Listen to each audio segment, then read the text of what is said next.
Hello and welcome to another exciting video here in Mathland. Today we're going to talk about the power of point P. The chord, secant, tangent, length theorem. Okay, so I kind of mushed all these together.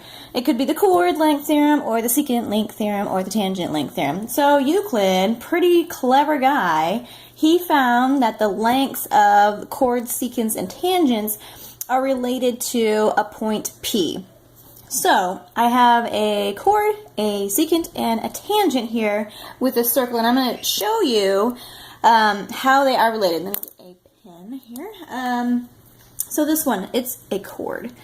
And the relationship to the power of P is the distance from A to P times P to B. So this times this. So AP times PB is the power of P. I'll put power of P is this distance right here in a chord situation. This distance here, so one part of the chord to P and the other part, and they multiply to find the value of the power of P. Okay, so let's move on here. The power of P. With a chord, it is going to be the distance out here times the overall distance. So it's a little bit different than the chord. We have the distance on the outside times the big distance. So that's going to equal the distance of PC times the distance of PD. Okay, so overall times the outside portion, that's the power of P. Now with the tangent, this one's the easiest one. We just have a distance here from the tangent point of the circle. Remember, all tangents of a circle are perpendicular to the center. So I drew that in there just to be neat. Now this one, the power of P equals this distance squared. So EP squared.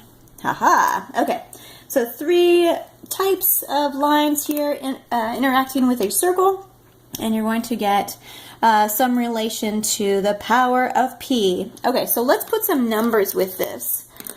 Let's see. Let me draw some circles. I got a nifty little template here. I can draw a circle. Okay, and we'll start out with some chords. So the power of point P. Point P could be anywhere on the line, but what you might see or might encounter in homework is that point P is an intersection. So let's get some chords going on here. We'll do the chords first. So I've got something going on here, and maybe something, I don't know, I'll cut it this way. Okay, so my point P is the intersection. And we're trying to find the power of P,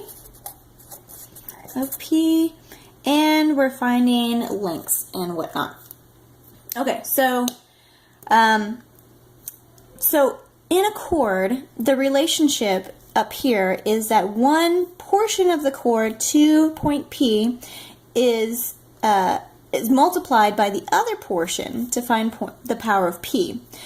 So in any chord whatsoever, so the power of P should be equivalent on this chord as it is on this chord. So if I put some numbers with this, it might make some sense here. So say I have 12 and 2.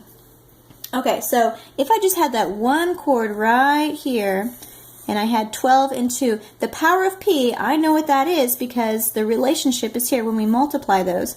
So 12 times 2, that's going to be 24. So the power of P is 24. So now what you might encounter on your homework is that you have a chord here with an intersection at point P with another chord. Now if they just gave you one portion of the other chord, let's say this is 6. Then you can figure out what this segment is. Let's say it's X, because this 6 multiplied by X should equal 12 multiplied by 2, because the power of P is going to stay the same regardless of what chord is going through it. So 6 times X equals 12 times 2? Well, that's going to be 24, as we know.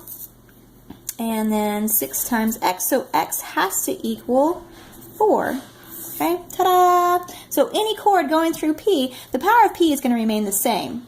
So you can kind of figure it out by breaking the chord down. So the distance from the outside to P and from the other outside to P, when they multiply, they have to be the same thing. Okay, so let's try an example here with a secant. Let's draw a circle so we're nice and neat. Okay, let's put this here. Okay, let's do secant. So we've got a couple of secant lines here. Let's do this right here. We've got let's see. This line intersects it and it keeps going, and then this one's going to intersect it, say down here. Okay, so 2 secants going through this circle, and this is point P. The power of P. So let's say this is, I don't know, 4. Oh, it's not to scale.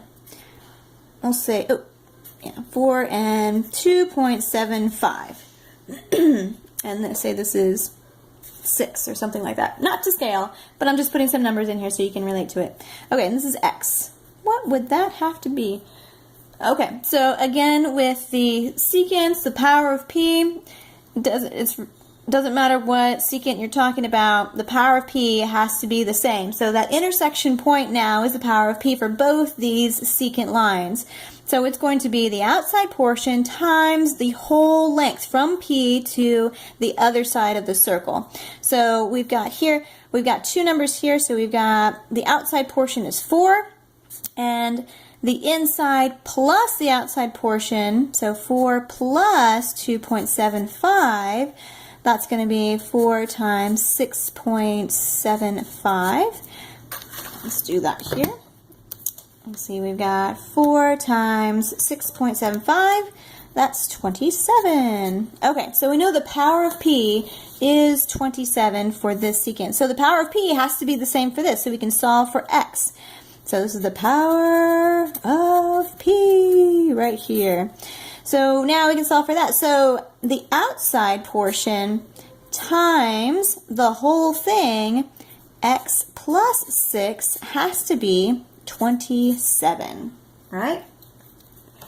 Okay, so let's figure out what that is. If we have x squared plus, oops, I'm off the page, plus 6x equals 27, we can solve this. So we can move everything over.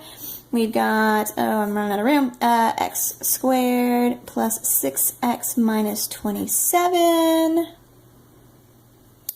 Okay, so we've got this right here. It's set it equal to 0, and let's go ahead and factor this guy right here. We've got x, and factors of 27 that add to be 6. We've got, say, 9 and 3. Has to be positive 9, negative 3. Solve for each one, so x could equal negative 9, or x could equal 3. Well, we can't have a negative distance, so that's not good. So x has to equal 3. So x equals 3.